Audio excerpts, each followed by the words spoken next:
Alright, it looks like it's working now, so we've got something going on. That is a plus. Let's see if the chat's working.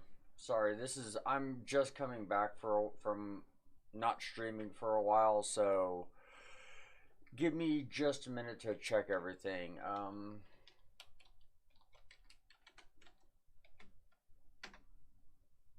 Alright, that worked.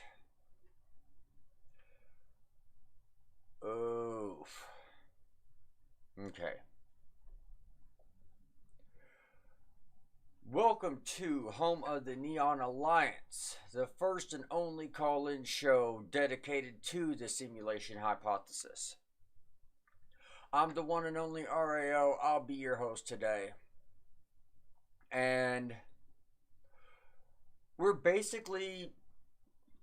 I'm a subscriber to the simulation hypothesis. I think our reality is most likely a digital fabrication.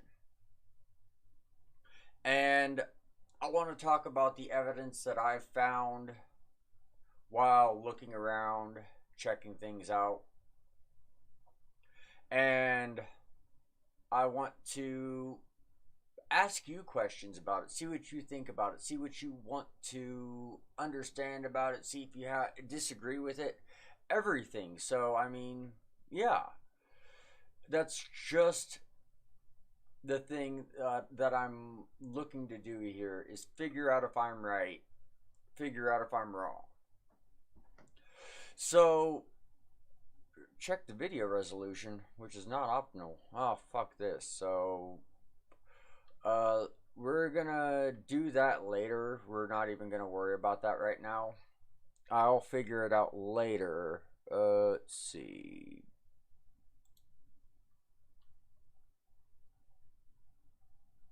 Good connection.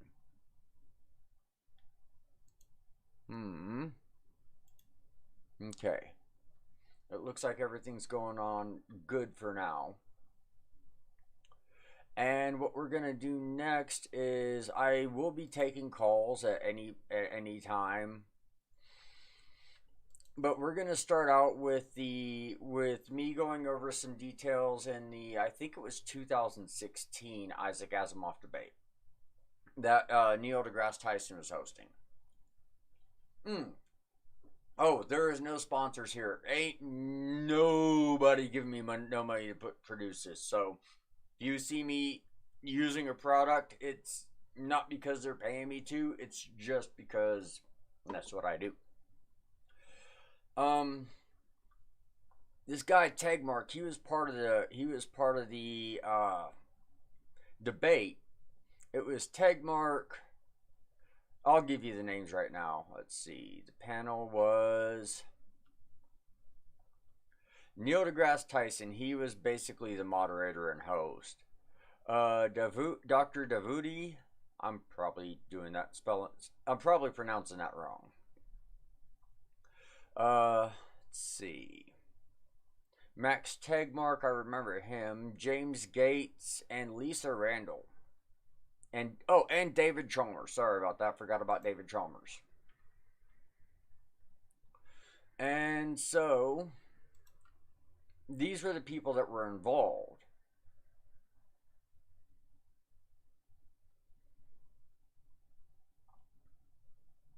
And we're going to get first into what Tegmark was saying about it. He says, the more I learned about reality later as a physicist, the more struck I was that when you get deep down into how nature works, down into looking at all of you as a bunch of quarks and electrons, if you look at how these quarks move around, the rules are entirely mathematical, as far as we could say.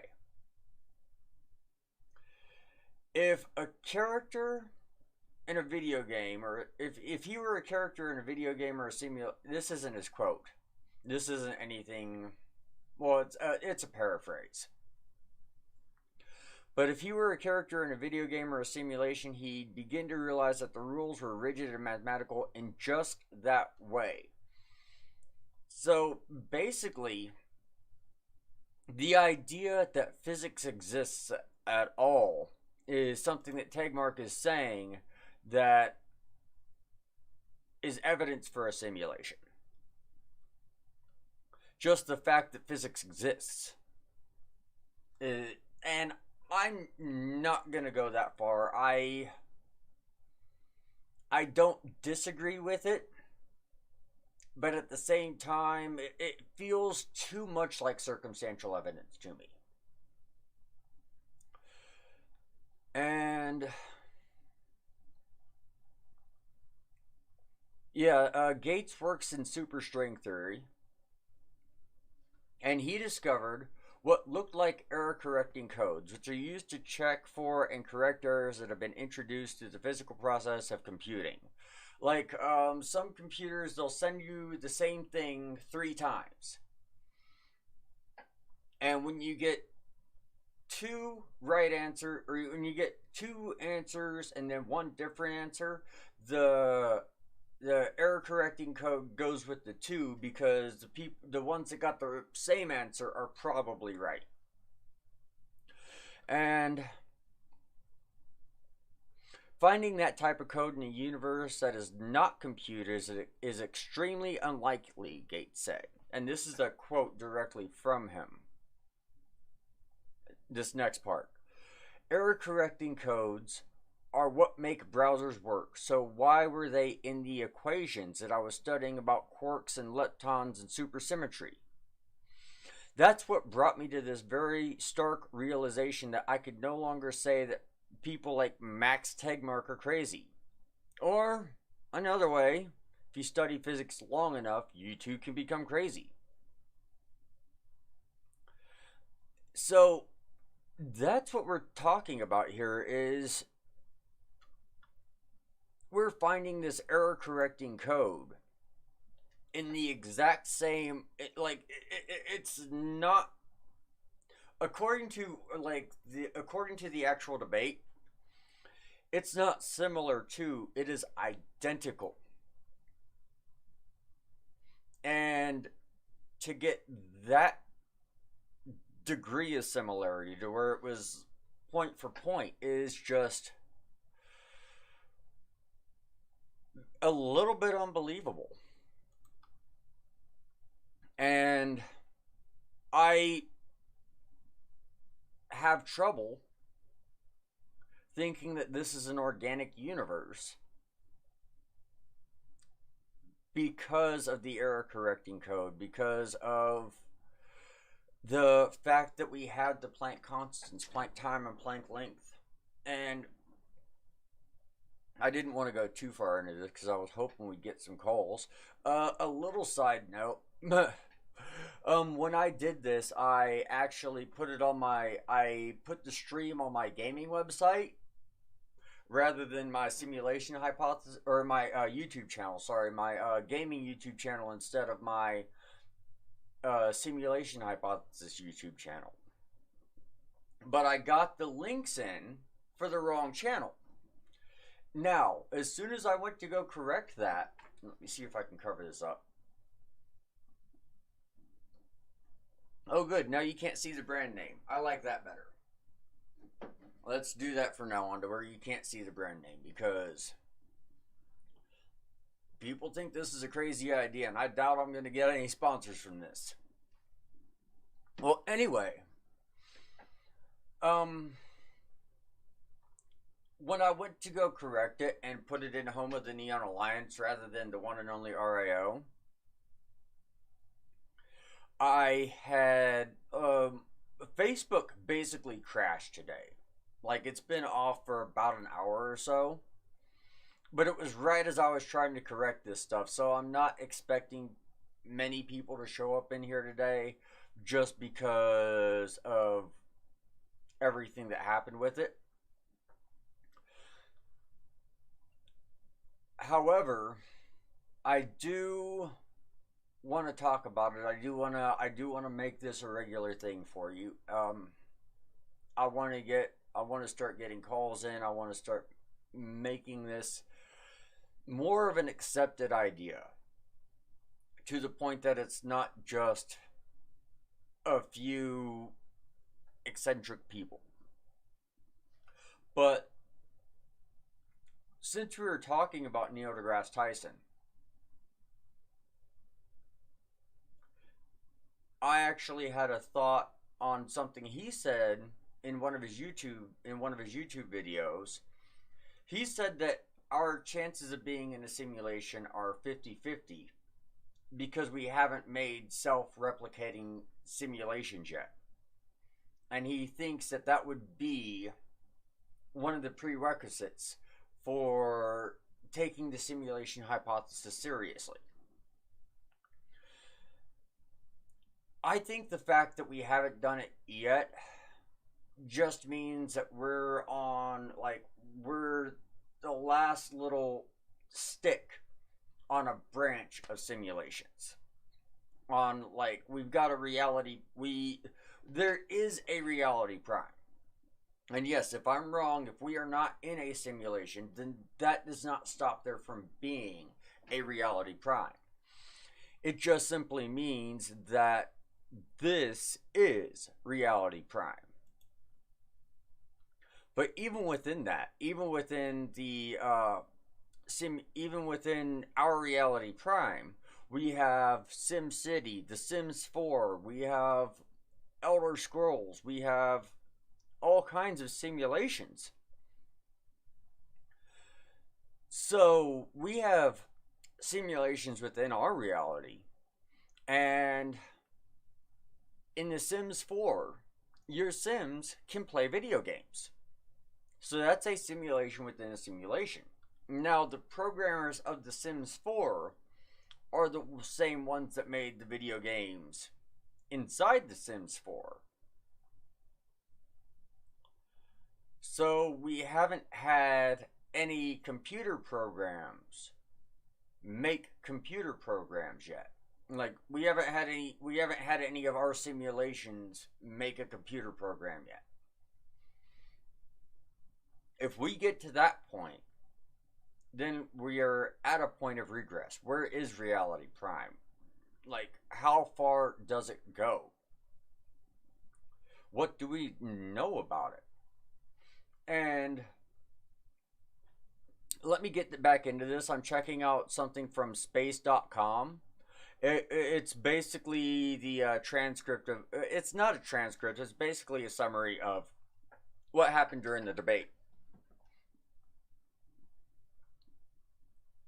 But we also have the... okay. We can't talk about the simulation hypothesis without talking about Nick Bostrom. Nick Bostrom, he proposed the idea that either societies die off before they are able to make lifelike simulations, societies have no interest in developing lifelike simulations, or we are most likely inside of a simulation. That was Bostrom's argument. That one of these has to be most likely.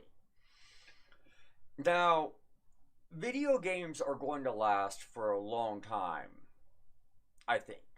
I don't think we're going to get tired of video games. I don't think we're going to get tired of simulations. And oh shit.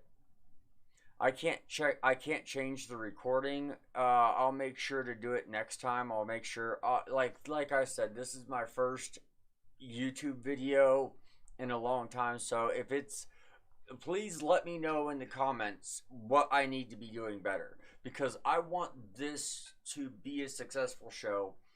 I want this to be a regular show. I want this to be the best show it can be. And you guys kind of determine whether or not that happens. So if there's anything you see wrong with it, if the resolution's not high enough, just let me know everything you want me to do better, and I'll make sure it's taken care of. But yeah, video games aren't going away. We're using simulations for flight simulators. We're doing it. don't quote me on this one, but I think they're actually using driving simulators for driver's ed rather than put new drivers on the road where they can wreck into anybody. So yeah, the implications of what simulations can do is phenomenal. We've actually created artificial universes within the computer program, and they only go as detailed as like stars and planets and things like that. They don't get as far detailed as a life bearing planet that has several species in it.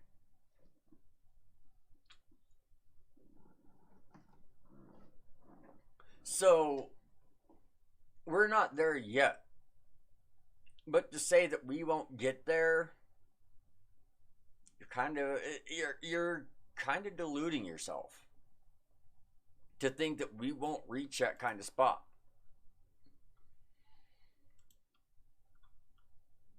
Let's see. Possible if it's yeah. This is the simulation argument by Bohlstrom and humanity. It's more improbable. Yeah. Now another thing, people ask me. This is something I get all the time. Well, what does a simulation look like? Like, do I have free will? Do I exist outside of the simulation? The short answer is I don't know. I don't know. And it's okay to not know. It's okay to still have questions. I mean, questions are what got us this far. If I'm going to sit here and I'm going to give you what I think as an answer, now I'm going to tell you this is what's true because I think so, then I'm stopping the process of what it means to learn. And that's mainly what I'm doing here. I am here to learn. I'm here to show you what I know, show you what I think, give you some ideas to explore with. But I'm on a floating rock that is spinning around a hydrogen fusion generator.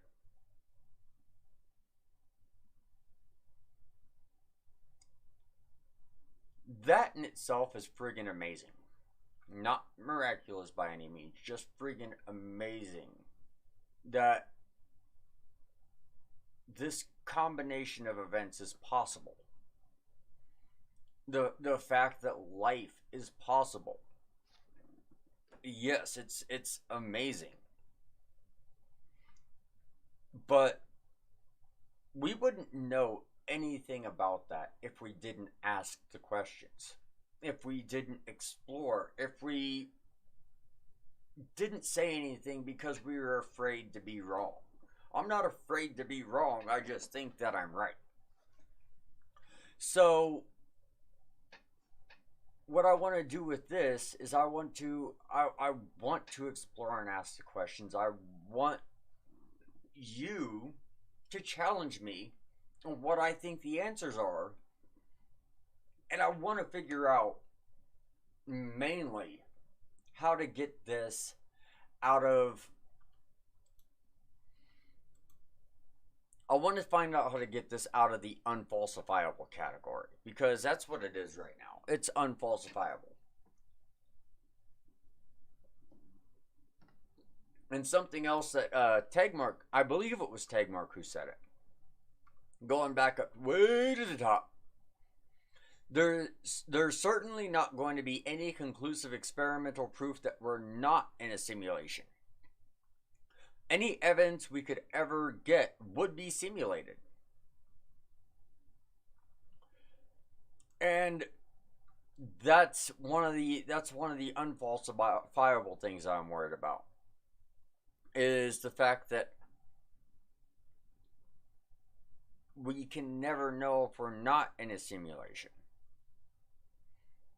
But we can tell if we are. We can know if we're in a simulation. We can never know if we're not in a simulation. And I know that gets confusing, I know that gets weird, but the experiments that we have done so far, they lead to the idea that we're in a simulation, but they're not conclusive by any means. By no means are these conclusive. And the math, even if the math checks out,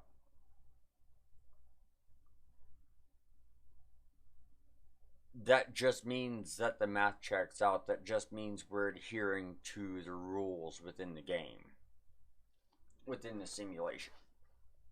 Now, I propose most likely 3 different types of simulations. The ones that I find to be most likely. Now, the first one is called an ancestor simulation, where it's just somebody creates a universe and sees how it expands to understand the problems that they had, to try to correct them for the problems that the reality that created the simulation is having.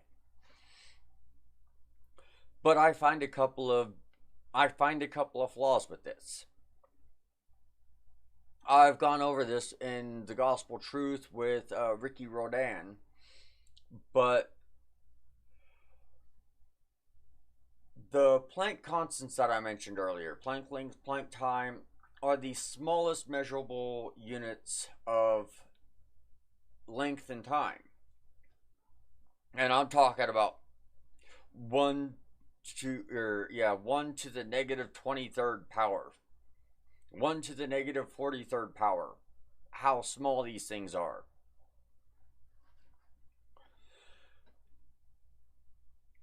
And they are universal. These Planck constants exist everywhere except for one place. There's only one place where the Planck constants do not apply. And that's within our minds. Our minds can look at a Planck tetrahedron. Like, think about the size of an atom. And then think about the size of a Planck. Well, an atom might be the size of this room, and then a Planck tetrahedron's that big. So now we have a frame of reference for a Planck tetrahedron. And in our mind, we can cut one of those sides in half. And make, it would basically be 1, 2, 3, 4, 5 Planck tetrahedrons in one. Because you got the 3 at the base, then you got the 1 on the top, and then you got another one inside. So we can, in our minds, we can take a Planck tetrahedron and cut it into fifths. But if it's the smallest unit of measurement, then we shouldn't be able to do that if our minds were part of the simulation. Which leads me to the next one, which has its own set of problems, which follows more in line with solipsism, whereas there's only one mind that's creating an entire universe. And yes, I can understand that, but not only does it sound exceptionally arrogant, but it doesn't seem right, because that one mind would theoretically have access to the entire rest of the universe.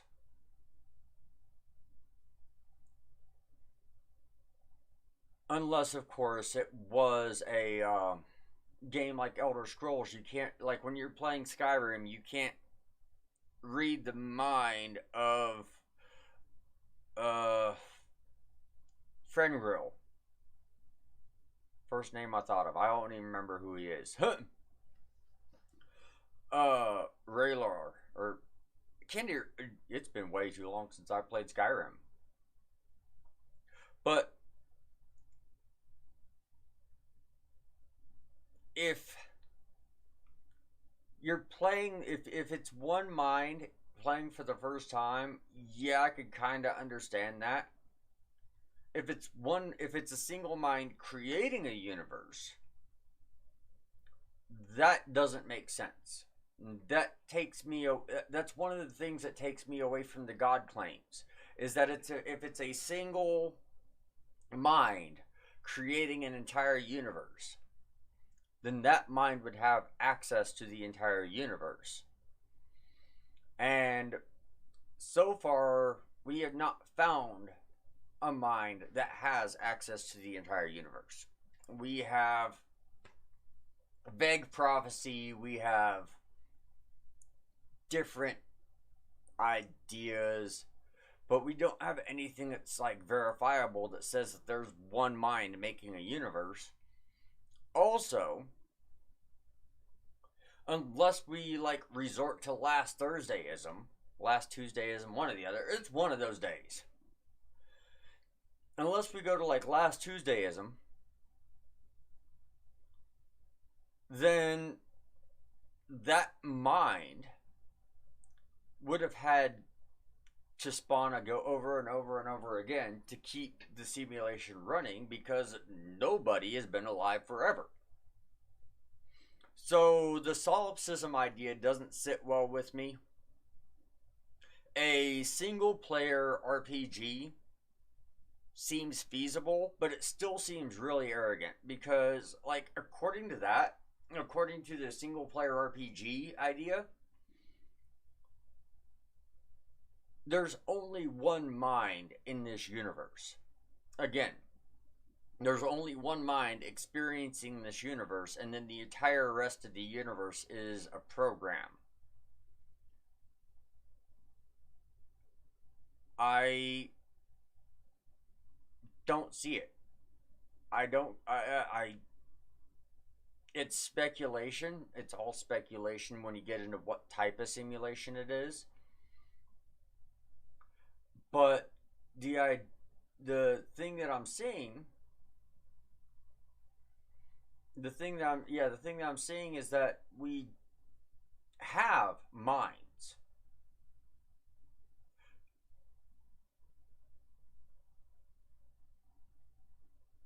We don't see anybody like, okay, maybe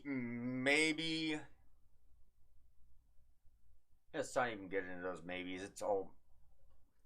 It's just too unlikely based on what we've experienced that a single mind is all of this.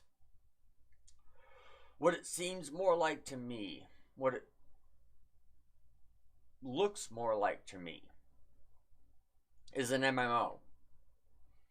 Several people, several actual people within this universe acting out the events that play out. And that would mean that some people are programmed, some people are from outside, more like the Matrix. Like that's the most likely probability that I see, is it's something more like the Matrix. And it's not that I want to unplug. It's not that I even know if I can unplug. This is all a quest for knowledge. It's me wanting to understand if things are going, if the way that I see things is accurate. Because I want to have the most accurate description of reality that I can have. And that's the main reason for this show. That's the main reason for this show. I'm not here to preach. I'm not here to start a new religion. I'm here to find out if what I think is right, and if I'm wrong, get to the next spot. If I'm wrong, where do I look next?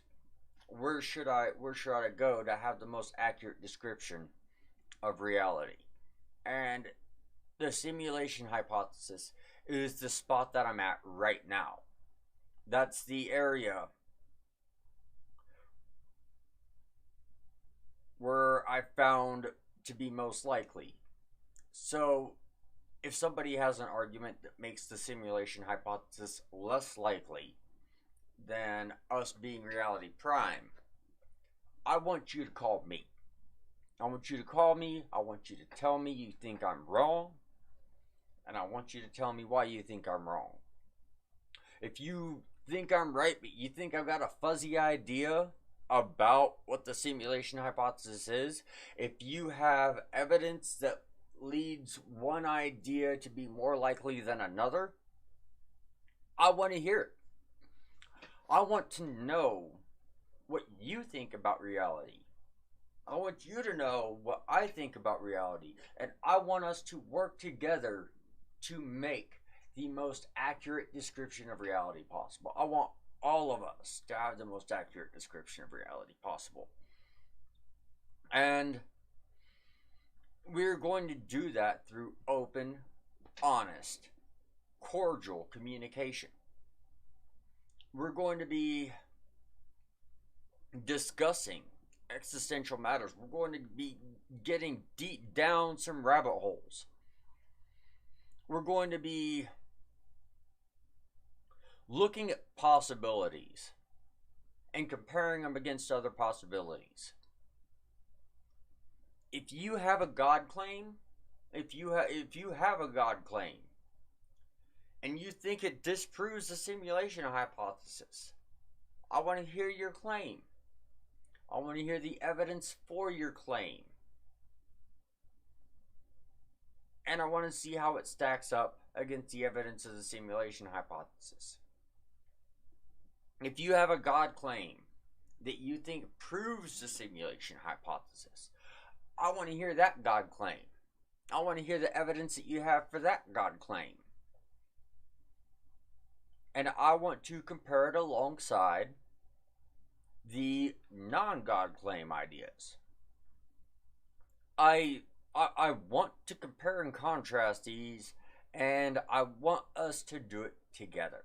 I want you and me sit down, have a long talk about Jesus, about Neo, about Plato, about Zhang Zhu, about Eric Bostrom. Like, okay, you want to start getting into Jesus, then we're going to have steps to take to get to, okay, if we're going to go down the Abrahamic path, there are going to be steps that need to be taken to have the Abrahamic path proven. Because I don't subscribe to Abrahamic religion. There's some collective consciousness, the Carl Jung, Deepak Chopra, they've got some ideas that I can't necessarily discredit at this point. I don't have enough knowledge. But Deepak Chopra, he talks a lot without saying very much. Like, his thing is what we like to call deepities, where it sounds profound until you think about it. Now, I'm not discrediting him. Deepak Chopra is a genius. He knows. He's he's either a doctor or a biologist, one or the other. But I'm not saying he's stupid. I'm not saying he's wrong. What I'm saying is I don't currently agree. And I think part of it might be that he has an idea that he can't necessarily